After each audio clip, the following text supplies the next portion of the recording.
అధికారంలోకి రాగానే హైడ్రాను లేపేస్తామన్న మాజీ సీఎం కేసీఆర్.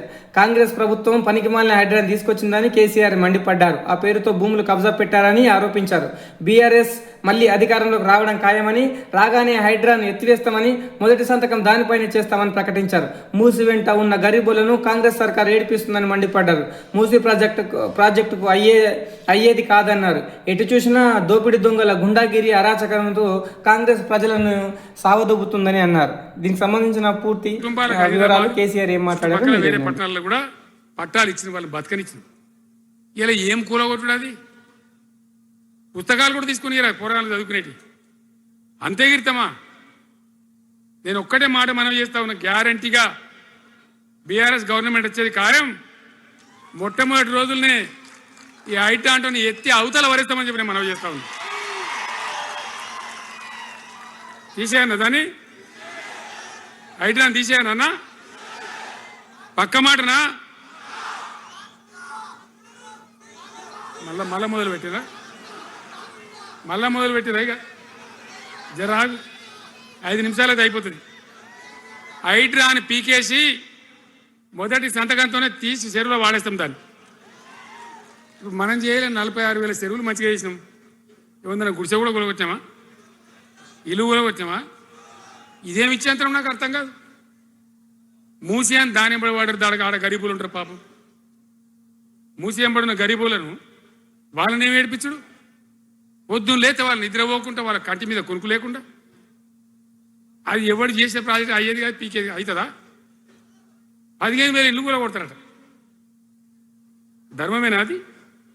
ఈ రకంగా ఇప్పుడు పనికి మాలిన హైడ్రా తెచ్చి మూసి అది చెయ్యాలి, మూసి మంచిగా చేయాల్సిందే వద్దనేవాడు అన్నాడు. అన్ని వేల ఇల్లు కూడా కొట్టడం ఎందుకు నాకు అర్థం కాదు.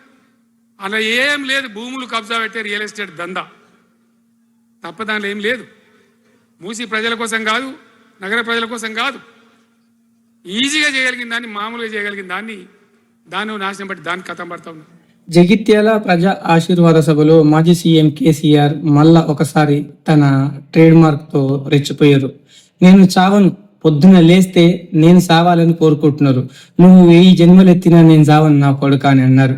పిల్లి శాపానికి ఉట్టి తెగుపడుతుందా? ఈ విధవలు చావాలంటే కేసీఆర్ సస్తాడా? నాకు 72 ఏళ్ళు వచ్చినాయి, పొద్దున లేస్తే కేసీఆర్ చావాలని అంటారు అని అన్నారు. ఈ విధవలు చావాలని పదే అంటే కేసీఆర్ చస్తాడా? ఇక్కడ దరిద్రం పోయేదాకా పని చేస్తూనే ఉంటా. కాంగ్రెస్ హయాంలో కుంభకోణాలు తప్ప అభివృద్ధి లేదు. ఓట్లేసే ముందు ఆలోచించండి అని అప్పుడే చెప్పాను. తప్పు చేశామని ప్రజలు ఇప్పుడు బాధపడుతున్నారు. భూముల ధరలు అప్పుడెలా ఉండేవి, ఇప్పుడెలా ఉన్నాయి. రైతు బంధుకు రామ్ రామ్, దళిత బంధుకు జై భీమ్, బీసీ బంధును బొందబెట్టారని అన్నారు. మూసి వెంట గరీబులను ఏడిపిస్తున్నారు. మరి అసదుద్దీన్ ఓవైసీ కాలేజీని ఎందుకు కూల్చలేదని కేసీఆర్ అన్నారు. అయితే ఇంత పెద్ద ప్రసంగంలో ఎక్కడ ఏ ఒక్క పార్టీ నాయకుడు పేరు తీసుకోకుండా ఒకరొకరి తోలు తీసి చెండాడిండు కేసీఆర్. బీఆర్ఎస్ అధికారంలోకి రాగానే హైడ్రాని ఎత్తేసి చెరువులో తొక్కి పడేస్తామన్నారు. జగిత్యాల సభలో కేసీఆర్ బీఆర్ఎస్ లో చేరిన జీవన్ రెడ్డి, రాష్ట్రానికి పట్టిన చనిపోవడానికి కేసీఆర్ తో కలిశానన్న జీవన్ రెడ్డి. కరీంనగర్, ఆదిలాబాద్, నిర్మల్ ప్రాంతాల్లో జీవన్ రెడ్డి ప్రభావం చాలా ఉంటది.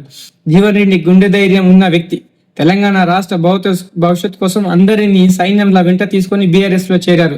జీవన్ రెడ్డి నేను 40 ఏళ్లుగా స్నేహితులం. చాలా కాలంగా ఇద్దరం కలిసి పని చేస్తున్నాం.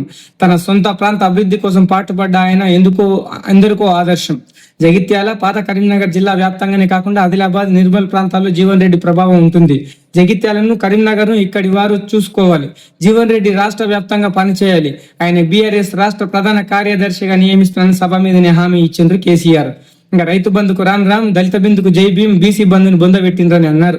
ఒకసారి ఇవ్వాల్సిన రైతు బంధును నెలకోసారి 1 ఎకరకు ఇస్తున్నారంట.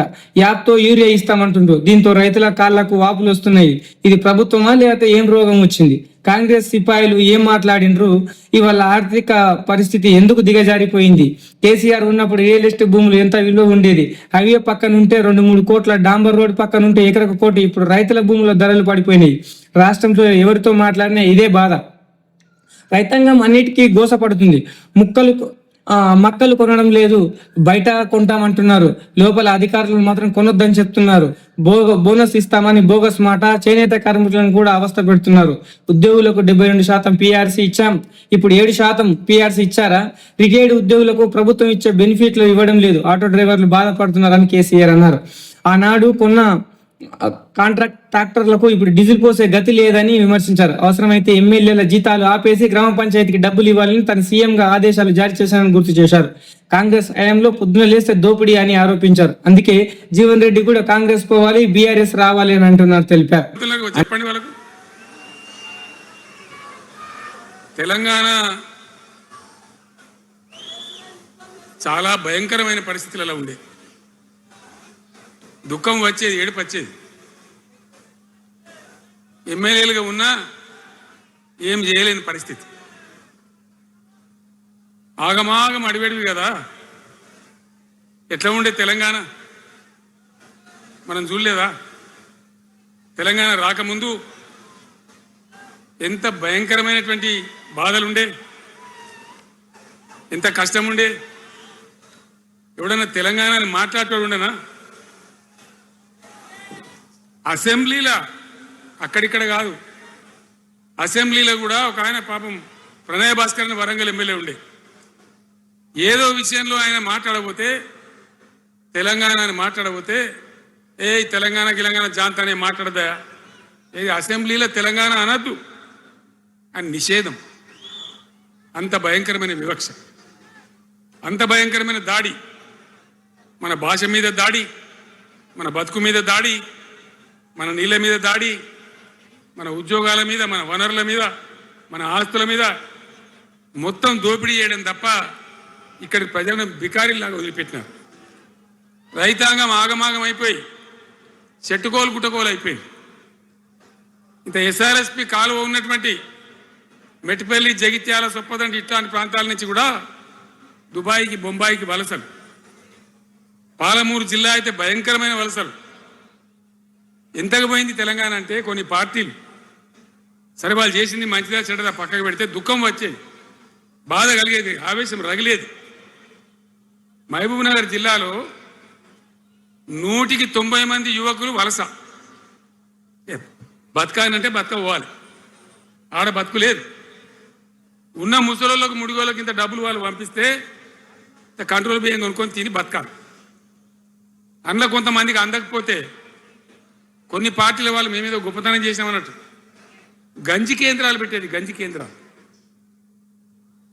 గుండెలు రగిలి, నా తెలంగాణ గంజి కేంద్రాలు అంటే ఎవడో గంజి పోతే బతకాలన్నట్టు అంత అధ్వాన స్థితికి తెలంగాణ దిగజార్చింది.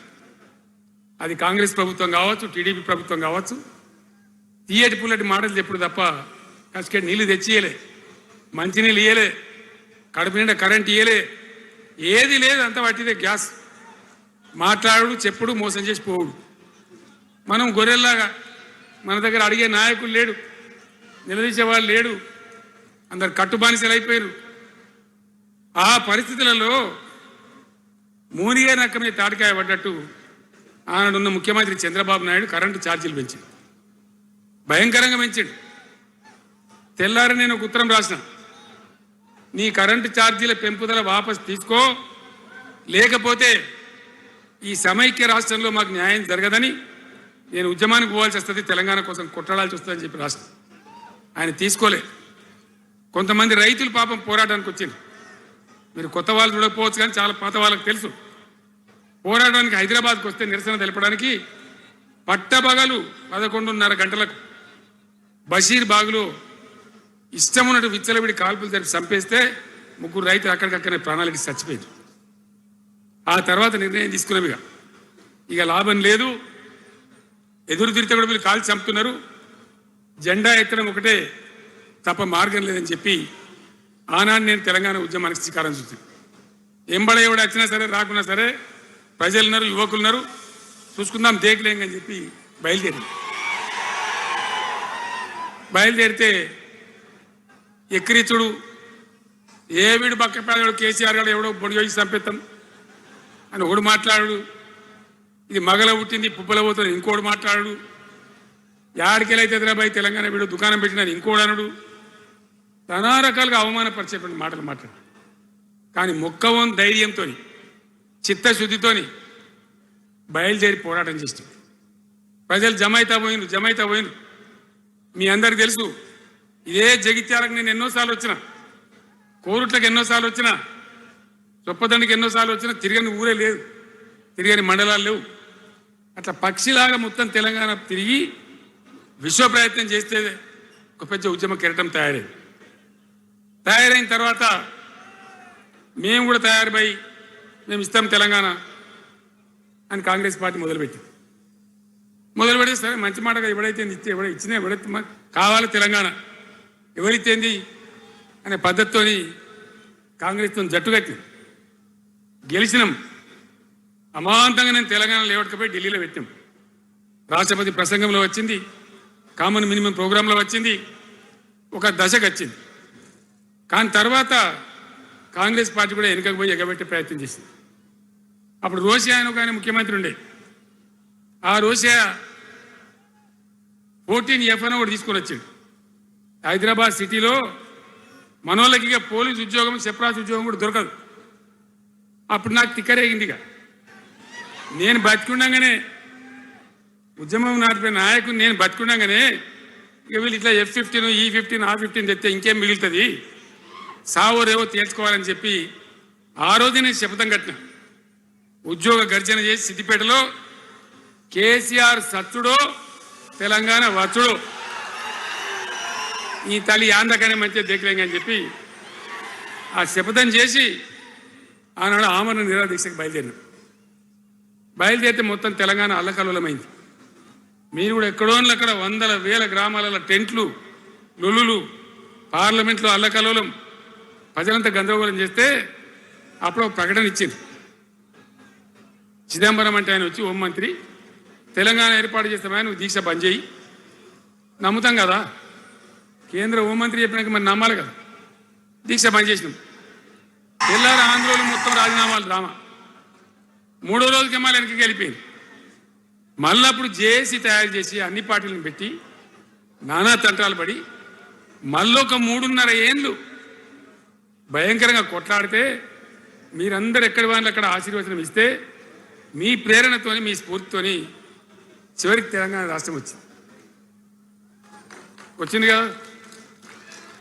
వచ్చిన తర్వాత మీరేం చేసినారు, దీని మంచో చెడనో చూసే బాధ్యత నీకే అని చెప్పి నాకు అప్పచెప్పి పని మొదలు పెట్టాలి. ఎట్లా కొత్త కుండలో ఈగ వచ్చినట్టు దీని ఆర్థికం తెలియదు, కథ తెలియదు, చాలా చాలా కష్టమైనటువంటి క్లిష్టమైన పరిస్థితి. అంత అలకటి పని కాదు. ఏం చేయాలా, ఎక్కడికక్కడ పెద్ద భయంకరమైనటువంటి బాధ, చాలా ఇబ్బంది. ఇదే జిల్లాల చాటిపల్లి ఉంటుంది, చొప్పదండి మండలంలో జిఆర్ రెడ్డి గారు అని చెప్పి పెద్ద ఆర్థిక శాస్త్రవేత్త, ఆయన బీహార్లో పనిచేస్తూ ఉండే. నేనే స్వయంగా జిఆర్ రెడ్డి గారికి ఫోన్ చేసి, అన్నా మన సొంత రాష్ట్రం వచ్చింది, మనం బాగు చేసుకోవాలి, మీరు రావాలి అని పిలిపించుకొని అట్లాంటి వాళ్ళందరినీ సమూహపరచుకొని ఒక ఎజెండా వేసుకొని బయలుదేరి. అంతకుముందు సమైక్య రాష్ట్రంలో మొత్తం తెలంగాణ చెరువులు నాశనం చేసింది. కాకతీయ రాజులు తవ్వించిన చెరువులు ఉండే, మనకు బ్రహ్మాండంగా ఒక 75-80 వేల చెరువులు ఉండే. ఆంధ్ర పాలకుల సమైక్య పాలనలో మొత్తం నాశనం పట్టేసింది, కబ్జాలు పెట్టిండ్రు, నాశనం పట్టిండ్రు. చివరికి 40-44 వేల చెరువులు ఉండే. ఎక్కడ మొదలు పెట్టాలి, ఎవరి పేరు పెడితే బరకత అవుతుంది అని ఆలోచించి ఏ కాకతీయ రాజులైతే మనకు అన్నం పెట్టిండ్రో వాళ్ళ పేరుతో ఇది బాగా చేయాలని చెప్పి మన మొట్టమొదటి కార్యక్రమం మిషన్ కాకతీయ. ఎందుకు మిషన్ కాకతీయ? ఆ చెరువుల దరిద్రం వదిలిస్తే, వాటిని బందోబస్తు చేస్తే, వాటిలో నీటి నిల్వ సామర్థ్యం పెరిగితే గ్రౌండ్ వాటర్ పెరుగుతుంది, బోర్లు బాగా నీళ్ళు వస్తాయి. కాబట్టి అక్కడి నుంచి ప్రారంభించి చేసినాం. అది కూడా తెలంగాణ ప్రజలు, రైతులు ఒక ఉద్యమంలాగానే చేసింది. మట్టి తీసుకొని పోండి, సారవంతంగా ఉంటుంది, మీ పొలాలలో పోసుకోమంటే లక్షల ట్రాక్టర్ల మట్టి తీసుకొని పోయింది తెలంగాణ రైతాంగం. అన్ని గ్రామాలలో ఒక విప్లవం లాగా ఆ మట్టి తీసుకొని పోయి వాళ్ళ భూములలో పోసుకొని కూడా బ్రహ్మాండంగా చేసింది. అక్కడి నుంచి మొదలుపెట్టినటువంటి ప్రస్థానం 10 ఏళ్లలో ఎన్ని చేసినామో మీరు చూసారు. బట్టి మాటలు మాట్లాడు గప్కాలు కొట్టుడు కాకుండా నేను ఒక్కటే మాట మిమ్మల్ని అడుగుతున్నా, మీరందరూ కూడా చూసారు. శాసనసభలో నిలబడి ఈ రాష్ట్ర చరిత్రలో ఎవడన్నా ఒక ముఖ్యమంత్రి ఈ 5 ఏళ్లలో మిషన్ భగీరథ కంప్లీట్ చేసి ప్రతి ఇంటికి నల్లా పెట్టి మంచినీళ్ళు ఇవ్వకపోతే మల్ల తేపకు నేను నిలవడం ఓట్లు అడగం అని చెప్పిన ముఖ్యమంత్రి ఎవరన్నా చూసినామా? నేను చెప్పిన మాట అసెంబ్లీలో నిలబడి చెప్పి ఆ 5 ఏళ్లలో మిషన్ భగీరథ నీళ్లు తెచ్చి 100% కులం మతం సంబంధం లేకుండా తండాలు మారుమూల పల్లెలకు కూడా ప్రతి గ్రామానికి ట్యాప్ పెట్టి ప్రతి ఇంట్లో ట్యాప్ పెట్టి మంచి స్వచ్ఛమైనటువంటి నీళ్ళు తెచ్చిచ్చింది. 5 ఏళ్ళు నడిచింది, నడవలే.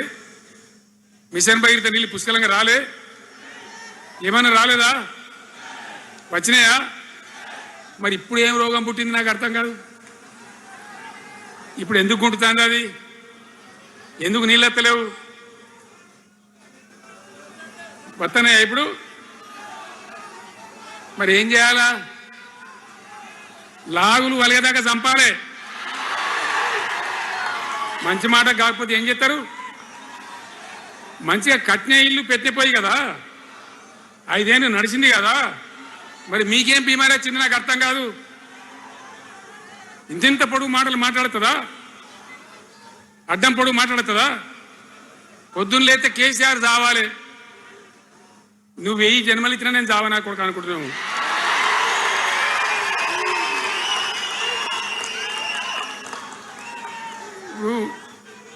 ఉట్టి మీద దాచిపెట్టిరు,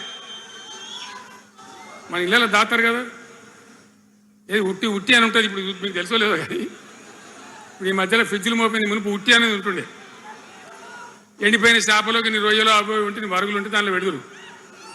పిల్లికి అందదా ఉట్టి, కింద కూసుకొని శాపం పెడతా ఉంటుంది, ఈ తెగాలే పడాలి తెగాలే పడాలి. పిల్లి శాపానికి ఉట్టి తెగుతుందా?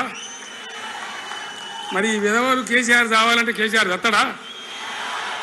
మీ దీవెన మీ ఆశీర్వచనం ఉంటే జీవన్ రెడ్డి గారు అన్నాడు, నాకు 75-76 ఏళ్ళు వచ్చినాయి. జీవన నేను చెప్తున్నా, నాకు కూడా 72 వచ్చినాయి.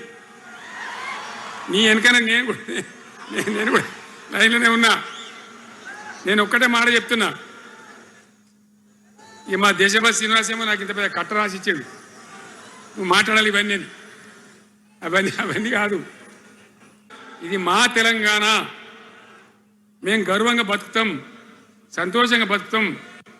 అన్ని వర్గాల ప్రజలు తలెత్తుకొని వచ్చేదాకా మనం సేవ చేయాల్సిందే, చివరి శ్వాస దాకా కూడా చేయాల్సిందే. తప్పనే తప్పదు, బ్రహ్మాండంగా ముందుకు తీసుకొని పోవాలి. మీరు కూడా నాకు 75-76 వచ్చింది కాదు, ఇవాళ మీరు 50-25 ఏళ్ళు తగ్గిపోయింది మీ వయసు.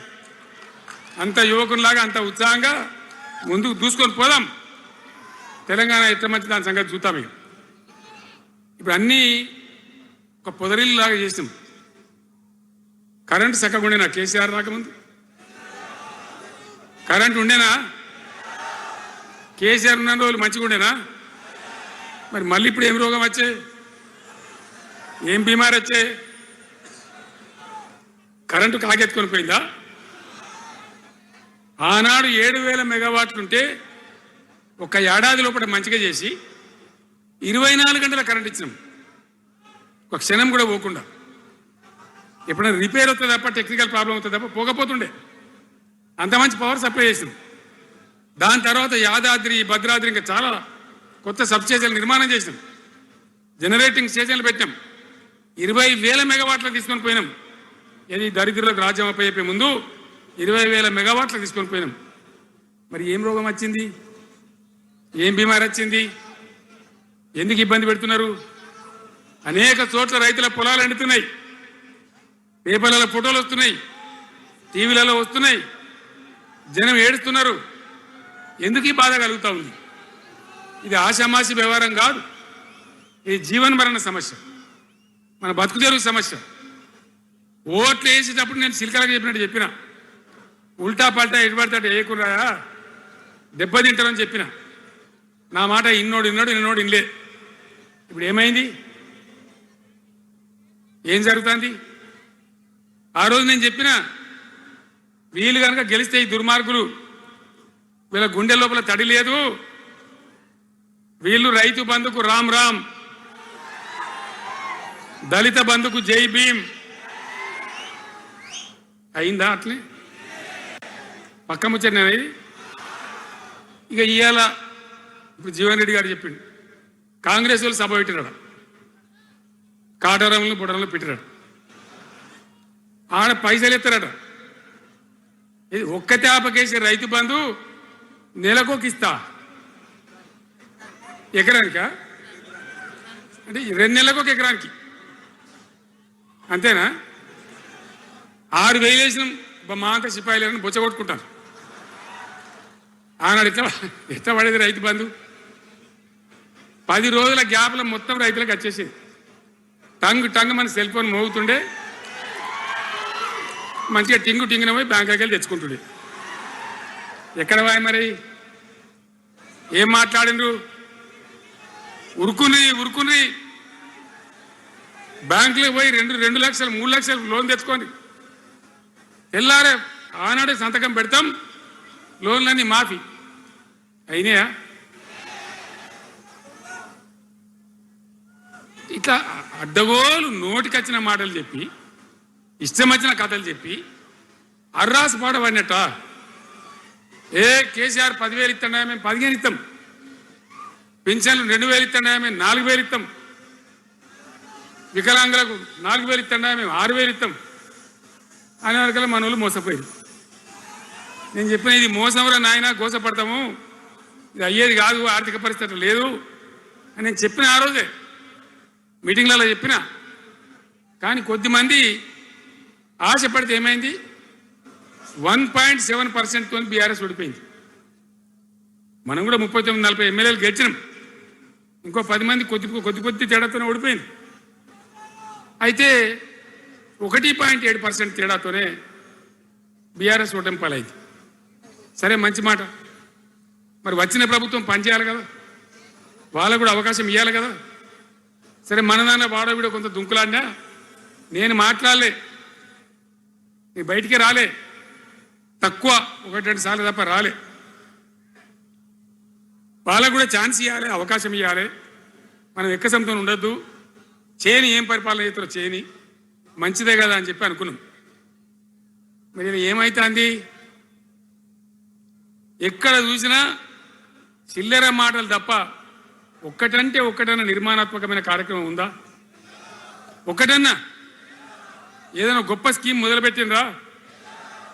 ఒక పొదరిల్లులాగా వడ్డించిన విస్తరలాగా తెలంగాణ మీకు అప్పచెప్పింది. ఎన్నిటల్లో నంబర్ 1 తెలంగాణ, మంచినీళ్ళ సప్లైల నంబర్ 1, కరెంట్ సప్లైల నంబర్ 1, పర్ క్యాపిటల్ తలసరి ఆదాయంలో నంబర్ 1, రాష్ట్ర స్థూల ఉత్పత్తి జిఎస్డిపిల నంబర్ 1. ఎన్నిటల్లో కేంద్ర అవార్డు రావాలి. అంత బాగా చేసిన తెలంగాణ 2.5 ఏళ్లలో ఇలా ఎవ్వని మాట్లాడించిన రైతులను మాట్లాడితే గొడవ వైడుతున్నారు.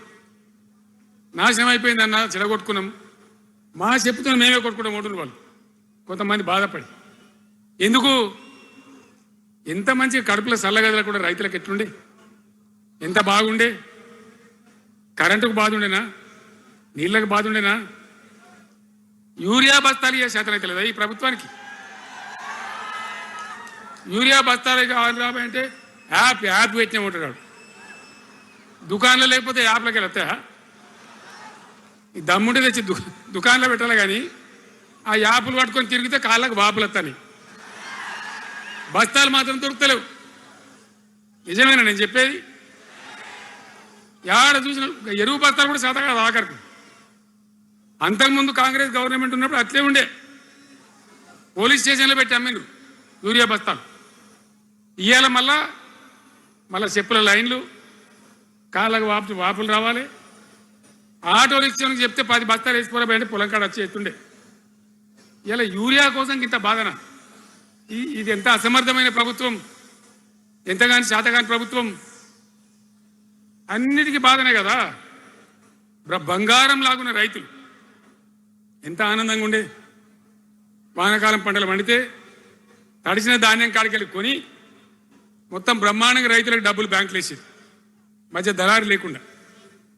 మా గంగుల కమలాకర్ వేసేది చేయి మీద కూర్చున్నాడు సివిల్ సప్లైస్ మినిస్టర్గా కొట్లాడి తీసుకుపోయి వేసేది రైతులకు ముందుగా పోవాలి వాళ్ళు పోయి మళ్ళీ సెకండ్కి పని చేసుకోవాలి ధాన్యం అమ్మిన డబ్బులు వచ్చేది ఇటు రైతు బంధు పైసలు వచ్చేది రైతులు మోతాదు లేకుండ్రి మంచిగా పని చేసుకున్నారు ఇప్పుడు ఏమైంది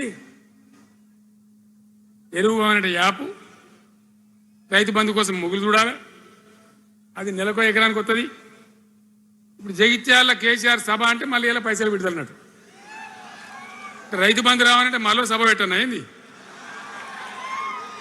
మూడో కిస్తీ రావాలంటే మళ్ళీ ఏమన్నా కేసీఆర్ సభ పెట్టాలి ఇక అంతేనా ఇది ప్రభుత్వమా ఒక 75,000 కోట్లు ఇచ్చినాం మనం రైతులకు 75,000 కోట్లు మా పల్ల రాజశేఖర గారు ఉండే ఎక్కడున్నాడు ఇక అయినప్పుడు రైతు బంధు అధ్యక్షుని ఉండే రాష్ట్రానికి ఎమ్మెల్యే లేకుండే ఈయననే నిలబడేపించింది 73,000 కోట్ల పైచీలకు డబ్బులు అనాయాసంగా సునాయాసంగా రైతు ఖాతాలకు పంపించింది ఇప్పుడు ఏం రోగం వచ్చింది ఏం బీమారి వచ్చింది అచ్చా ఇంకో మాట మీరు నాకు చెప్పాలి ఈ కాంగ్రెస్ సిపాయిలు ఏం మాట్లాడారు ఎలక్షన్లో కేసీఆర్ అంటాడు చక్కగా చేతలేడా నేను చాలా సిపాయిలము చాలా అనుభవం ఉన్న పార్టీ మాది బ్రహ్మాండంగా చేస్తాం మీకు 6 సందమామలు 7 సూర్యులు పెడతామన్నారు అన్నారు కదా ఆయన నరికిండ్రు కదా ఇలా రాష్ట్ర ఆర్థిక ఆదాయం ఎందుకు దిగజారిపోయింది దయచేసి ఆలోచన చేయండి కేసీఆర్ ఉన్నప్పుడు రియల్ ఎస్టేట్ ఎట్లా ఉండే రైతుల భూముల ధరలు ఎట్లుండే హైవే పక్కకుంటే 2 కోట్లు 3 కోట్లు డాంబర్ రోడ్ పక్కకుంటే ₹1,00,00,000 ధీమా ఉండే రైతులకు ఇంట్లో అమ్మాయి ఇందులో పెళ్లి అంటే పావడంత అమ్మి చేత పోవా వాళ్ళ దగ్గర అమ్మి చేత బిల్డింగ్ కట్టుకుంటా ఈరోజు అమ్మేటోడు ఉన్నాడు కానీ కొనేటోడు లేడు నిజమేనా ఈ మాట నిజమా కాదా ఏమైంది మరి ఏం రోగం వచ్చింది రాష్ట్రంలో ఏ వాళ్ళని మాట్లాడించినా ఎవరిని అడిగినా ఇదే బాధ ఈ విధంగా రైతుల భూముల ధరలు పడిపోయినాయి రాష్ట్ర ఆర్థిక పరిస్థితి పడిపోయింది మంచినీళ్ళకు గోసపడాలి రైతాంగం అన్నిటికీ గోసపడాలి ఇవాళ మక్కలండి మక్కలు వచ్చినాయి పెడితే కొంటమని చెప్పారు కొనకపోతే కొనమని చెప్పారు ఈ శాతకాన్ని దొంగతనం ఎందుకు లోపల అధికారులకేమో కొనకూడని చెప్తున్నారు మీది కొంటమని చెప్తున్నారు మక్కలు కొనే ధీమా ఉందా ఇవాళ కొంటుండ్రా వడ్లు కొంటుండ్రా కొనకపోగా మళ్ళీ ఇంకా బోనస్ ఇస్తామని ఒక బోగస్ మాట ఎవరికైనా నచ్చిన బోనస్ వస్తుందా వాటిదే బోనస్ అంత బోగస్ ఈ విధంగా పంట వేసిన కాడ నుంచి పంట కొనుగోలు దాకా బీఆర్ఎస్ ప్రభుత్వం అన్న నిలబడ్డది రైతులకు తోడుగా నిలబడ్డది రైతులను ఆదుకున్నది ధాన్యం తడిసిపోతే కూడా కొన్నది కానీ ఇలా రైతాంగం అంతా ఆగమాగం రైతు బంధు ఎప్పుడవుతుందో తెలియదు ధాన్యం కొనరో తెలియదు కొంటే పైసలు తొందరగా వస్తాయో రావో తెలియదు చాలా సతమతమవుతుంది రైతులను మాట్లాడితే చాలా తప్పు చేసుకున్నాం సార్ పొరపాటు అయిపోయింది అని బాధపడుతున్నారు మంచిగా ఉండ్రి మళ్ళీ వాళ్ళ ఆత్మహత్యలు స్టార్ట్ అవుతున్నాయి వాళ్ళకి ఇచ్చే ఆర్డర్లన్నీ బంద్ చేసిండ్రు ఇంకెవరికి ఇస్తారట కమిషన్ల కోసం అది వాళ్ళని అవస్థ పెడతా ఉన్నారు ఉద్యోగులు ఆనాడు మనం 72% ఇచ్చినాం వాళ్ళు తెలంగాణ ఉద్యమంలో పనిచేశారు కాబట్టి టీఎన్జిఓ అంటోళ్ళు సమైక్య రాష్ట్రంలో కూడా వాళ్ళ ఉనికి పొడగొట్టుకోలే టీఎన్జిఓగానే ఉన్నారు తెలంగాణ ఎన్జిఓలుగా కాబట్టి వాళ్ళని గౌరవించి గుర్తించి బ్రహ్మాండంగా 72% పిఆర్సీ ఇచ్చినాం ఇలా ₹7 ఇచ్చిండ్రా 7% అని ఇచ్చిండ్రా ఏమైంది ఏం బీమారైంది ఎంతమందిని మోసం చేస్తారు ఆఖరికి వస్తే పరిస్థితి ఏంది ఇలా రాష్ట్రంలో రిటైర్డ్ ఉద్యోగస్తులకు కూడా వాళ్ళకి రావాల్సిన బకాయి వాళ్ళు దాచుకున్న డబ్బులు వీళ్ళు ఇచ్చే మెహర్బానేం లేదు ఆ డబ్బులు కూడా ఇచ్చే పరిస్థితి లేదు ఆటో రిక్షా కార్మికులు మాట్లాడితే అన్నయ్య ఈరోజు పనికి మాలిన ఫ్రీ బస్సు పెట్టినారు మా పుట్ట కొడుతున్నారు మేము నాశనం అయిపోయినారు వాళ్ళు ఏడుస్తూ ఉన్నారు పిల్లలకు అది నేను పెట్టలే ఆయన కాంగ్రెస్ ముఖ్యమంత్రి అయినా రాజశేఖర రెడ్డి గారు ఉన్నప్పుడు పెట్టిండు ఇది ఫీజు రియంబర్స్మెంట్ అనే స్కీమ్ మంచి లాభం జరిగింది నేను దాన్ని కొనసాగించిన. ఇలా మొత్తం బీసీలకు ఎస్సీలకు పిల్లలందరికీ ఫీజు రియంబర్స్మెంట్ రాక 10-12 వేల కోట్ల బకాయిలు పెడితే వాళ్ళు ఆగం, వాళ్ళు రోడ్డున పడరు. కోర్టుకు పోతే పిల్లల దగ్గర వసూలు చేసుకొని చెప్పి కోర్టులు చెప్తా ఉన్నాయి. వాళ్ళ గతి ఏం కావాలి? ఇప్పుడు ఎవరిని కదిలిచ్చినా ఈ రాష్ట్రంలో, ఎవరిని మాట్లాడించినా, ఒక విద్యార్థిని మాట్లాడినా, ఒక రిటైర్డ్ అయిన ఉద్యోగిని మాట్లాడినా, పనిచేస్తున్న ఉద్యోగిని మాట్లాడినా, రైతాంగంతో మాట్లాడినా ప్రతి వాడు అసంతృప్తి, ఒక బాధ, మాకేదో అన్యాయం జరిగినటువంటి పరిస్థితిలో మాట్లాడుతూ ఉన్నారు. పిల్లల పాపం చదువుకునే వాళ్ళు ఉంటే వాళ్ళకి విదేశాల్లో సీట్లు వస్తే 20 లక్షల రూపాయలు ఇచ్చాం. అంబేద్కర్ పేరు మీద, జ్యోతిబా పూలే పేరు మీద ఎస్సీ పిల్లలకు, బీసీ పిల్లలకు, ఓసీలలో కూడా నిరుపేదలకు ఇచ్చినాం. ఇలా దాన్ని బంద్ పెట్టినారు. వాళ్ళు ఆగమైపోతా ఉన్నారు. అన్నీ కూడా సర్వనాశనం చేస్తూ ఉన్నారు. అన్ని స్కామ్లు, కుంభకోణాలు, భూ కబ్జాలు. పొద్దున్న లేస్తే పేపర్ తిప్పితే బాధ కలిగేటువంటి పరిస్థితులు. సో ఈ రకంగా సింగరేణి, అద్భుతంగా ఉన్న సింగరేణి నాశనం చేసి ఇలా బొగ్గులకు స్కామ్, సివిల్ సప్లైస్ల స్కామ్, మొత్తం అని కూడా స్కామ్లు, దోపిడీ తప్ప ప్రజలకు పనిచేసే పరిస్థితి లేదు. మరి ఏం జరగాల? కాంగ్రెస్ వాళ్ళు చెప్పిన మాటలు వింటే ఇక మాటలు కోటలు దాటినట్టు ఇష్టం ఉన్నట్టు చెప్పారు. చివరికి ఏందిరా ఇప్పుడు 2.5 ఏళ్ళు గడిచిపోయింది. మరి ఏంది కథ? కాకికి పెడదామంటే కంకెడి లేవు, పిట్టకి పెడదామంటే పిడికెడి లేవు. వటియే ముచ్చట్లు, వటియే మాటలు తప్ప ఎక్కడ ఏం జరిగింది లేదు. ఏ డిపార్ట్మెంట్లో కానీ, ఏ రంగంలో కానీ, ఒక ఇరిగేషన్లనా, ఒక కరెంట్లనా, ఇంకో దానిలనా, ఒక అర్బన్ డెవలప్మెంటా, రూరల్ డెవలప్మెంటా ఏమైనా జరిగిందా? ఆనాడు మన పల్లెలు బాగు చేసుకోవాలని చెప్పి దేశంలోనే ఎక్కడ లేని విధంగా పల్లె ప్రగతి కార్యక్రమాలు చేసినాం. ప్రతి ఊరికి అన్నేళ్ళ తెలుగుదేశం కాంగ్రెస్ గవర్నమెంట్లు ఉంటే చచ్చిపోతే ఏడగాలేసుకోవడం జాగా కూడా చూపించలే. ప్రతి గ్రామానికి ఆనాడు మనం వైకుంఠ ధామాలు కట్టినాం. ప్రతి గ్రామంలో క్రీడా ప్రాంగణాలు కట్టినాం. ప్రతి గ్రామంలో నర్సరీలు పెట్టినాం. ప్రతి గ్రామంలో పల్లె ప్రకృతి వనాలు పెట్టినాం. ప్రతి గ్రామ పంచాయతీకి ట్రాక్టర్ ఇప్పించినాం. ఆనాడు చెత్త తీసేది. ఇలా పనిచేస్తున్నాయి ట్రాక్టర్లు. ఊళ్ళలో ట్రాక్టర్లు పనిచేస్తున్నాయి అన్న, మూలకు పడ్డాయి, డీజిల్ పోసే దిక్కులేదు. ఏం చేయాలి? పల్లె ప్రకృతి వనం పెడితే దాన్ని నీళ్ళు పోసే దిక్కులేదు. ఏం రోగం వచ్చింది? ఏం బాధ? డీజిల్ లేదా? ఆ తెలివి కూడా లేదా? ఆ రోజు నేను చెప్పిన ఆర్థిక శాఖ కార్యదర్శిని పిలిచి అవసరమైతే ఎమ్మెల్యేల జీతాలు బంద్ పెట్టుండ్రు కానీ గ్రామ పంచాయతీల డబ్బులు మాత్రం విడుదల చేయండి అని చెప్పాను. అంత టెన్షన్గా డబ్బులు పంపించేది, కార్యక్రమాలు జరిగేది, గ్రామాలు మంచిగా ఉండేది. అది నాశనం పట్టిండ్రు. మున్సిపాలిటీలు అయితే మురిక్కుపాలు అయిపోయినాయి. మరి ఏం చక్కగా ఉన్నట్టు? ఏం బాగున్నదన్నా?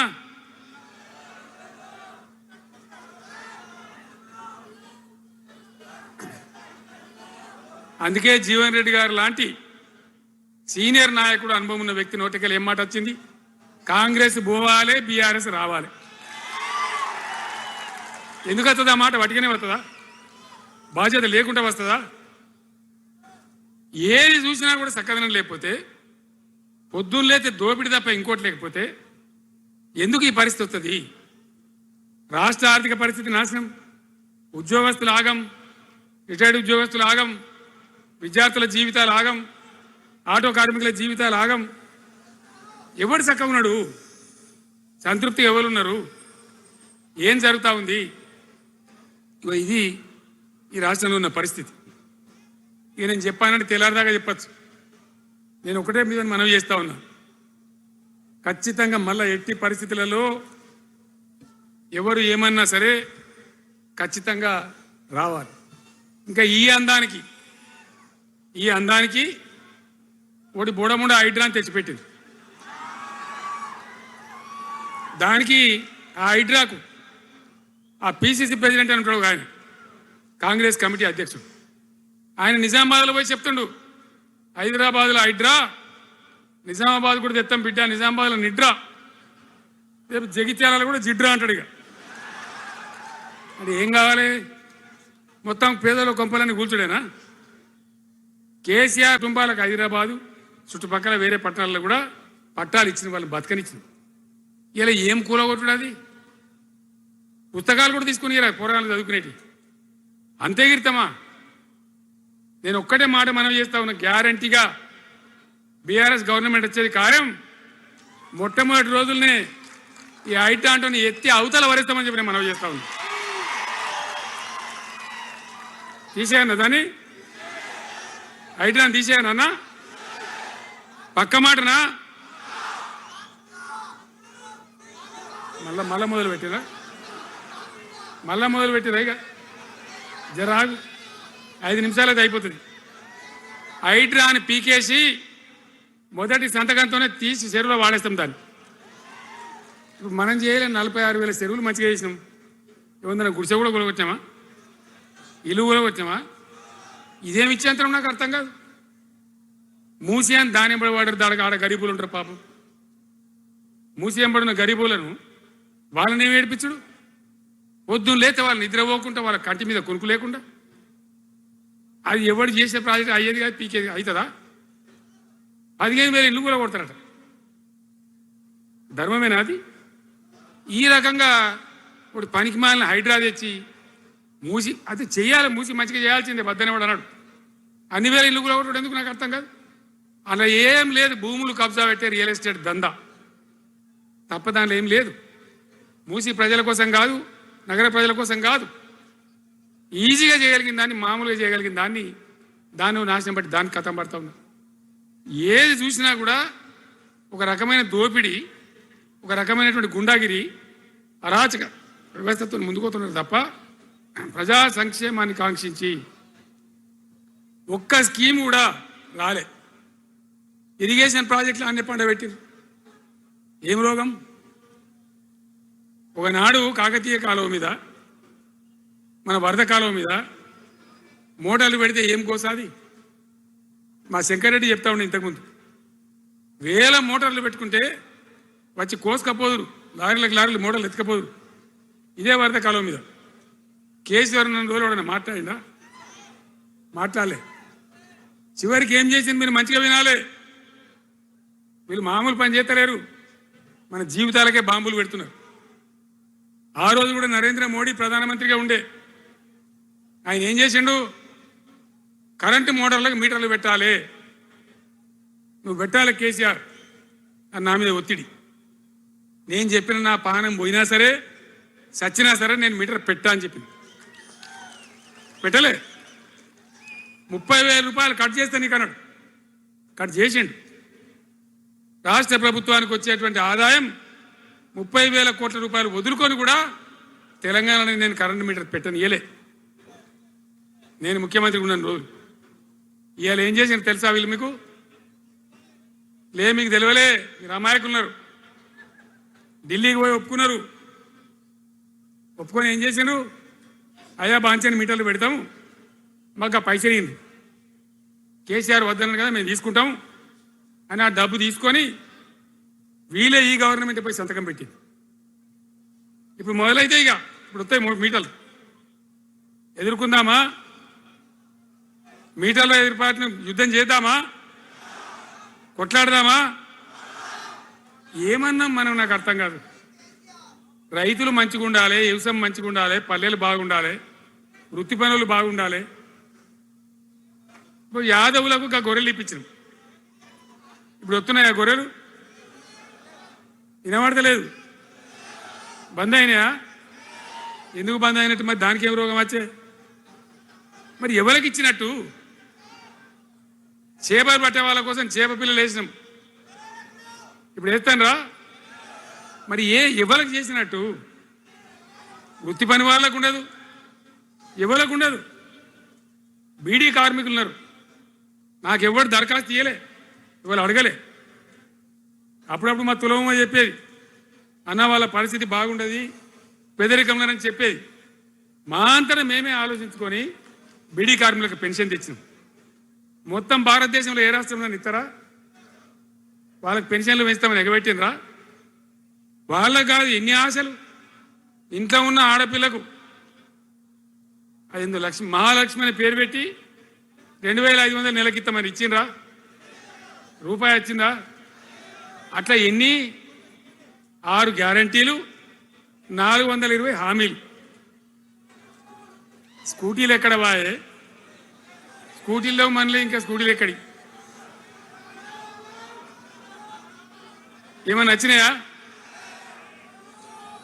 మరి నేను ఏమంటున్నా అంటే దయచేసి మీరు ఆలోచన చేయాల్సింది, ఇలా ఈ సభలో మాట్లాడుతున్నా మీరు వింటున్నాను కాదు, యావత్ తెలంగాణ వింటున్నది. తెలంగాణ ప్రజలందరికీ నేను కోరుతాను, నేను చెప్పిన నిజమా అబద్ధమా, ఏం జరుగుతూ ఉంది తెలంగాణలో? ఈ సందర్భంలో ఖచ్చితంగా ప్రజల మంచిని కోరే ప్రతి వాళ్ళు ఒకటి కావాల్సిందే, మళ్ళా తెలంగాణ పునర్నిర్మాణ యజ్ఞం మళ్ళా ప్రారంభం కావాల్సిందే.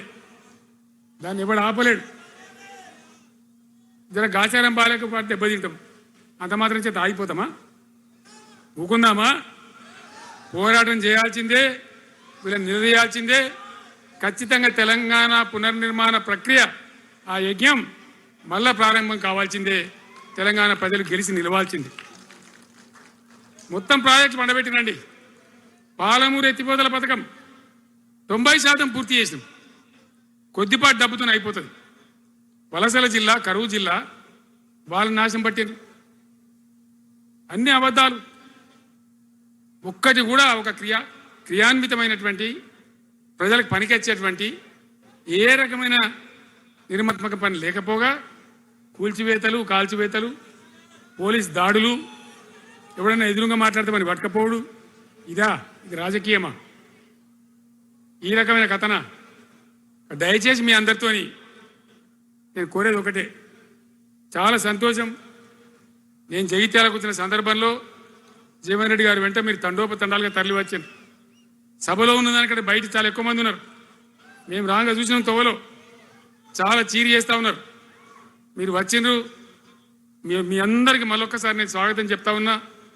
జీవనన్నతో పాటు బ్రహ్మాండంగా పనిచేద్దాం, ముందుకు పోదాం. ఈ జగిత్యాల జైత్ర యాత్రనే మళ్ళీ మన రాజకీయ శక్తుల పునరేకీకరణ చేసుకుంటూ మనం విజయం సాధించే వైపుగా పోవాలి. తప్పక విజయం సాధించాలి. తెలంగాణ పునర్నిర్మాణ యజ్ఞం పునఃప్రారంభం కావాలి. ముందుకు పోయి మనం విజయం సాధించాలని కోరుకుంటూ మీ అందరికీ కూడా పేరు పేరున ప్రతి ఒక్కరికి ధన్యవాదాలు తెలియజేస్తూ నేను సెలవు తీసుకుంటా ఉన్నా. జై తెలంగాణ, జై తెలంగాణ. సలవడని గట్టిగా చెప్పాలి. జై తెలంగాణ, జై తెలంగాణ.